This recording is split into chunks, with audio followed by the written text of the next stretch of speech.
मेरी तो किस्मत ही खराब थी जो मेरे घर वालों ने तुम जैसे फकीर से मेरी शादी कर दी। इसी फकीर के पास पैसे देखते हुए तेरे लालची माँ बाप ने रिश्ता दिया था मुझे।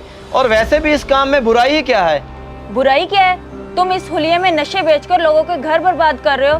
शर्म आनी चाहिए तुम्हें। तू शर्म की बात करती है? शोहर से बात करने की तुझे तमीज है? इसी से तो हमारा घर चलता है जिसे तू बुरा कह रही है।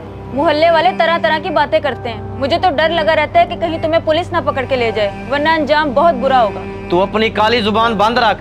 मैं पागल नहीं हूँ, इसलिए तो हर 2 माह बाद मैं शहर बदलता हूँ। और वैसे भी यहाँ के लोग मुझे फकीर समझते हैं। जा रहा हूँ अब मैं।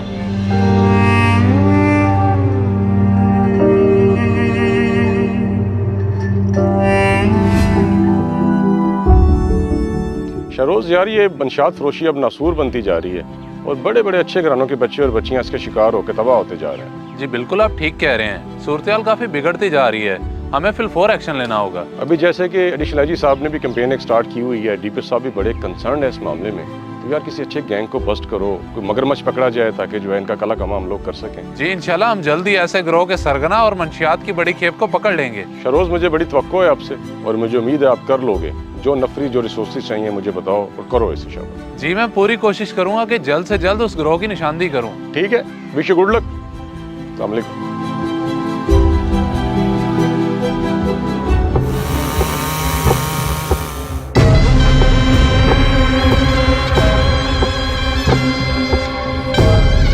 उस्ताद, माल पहुंच गया। अगर आप हुक्म करें तो मैं खुद जाके सप्लाई कराऊं। पहले तू सप्लाई करता है। बिल्ले, कहाँ मर गया तेरा फकीर? पहुंचा नहीं अभी तक। उस्ताद अभी राब्ता हुआ है उससे, आने ही वाला है वो। ले, आ गया वो तेरा फकीर। बंदा वैसे ये काम का अपना पक्का है। उस्ताद जी सलाम हो गया। बताएं फिर क्या हुक्म है? ये ले, हिला दे फिर अपने इलाके में। बस हमेशा की तरह ध्यान रखी, कोई मसला ना हो। आप फिक्र ना करें उस्ताद, पहले कभी कोई शिकायत आई है, इस बार भी नहीं आएगी। ठीक है, जा फिर लग जा अपने काम पे।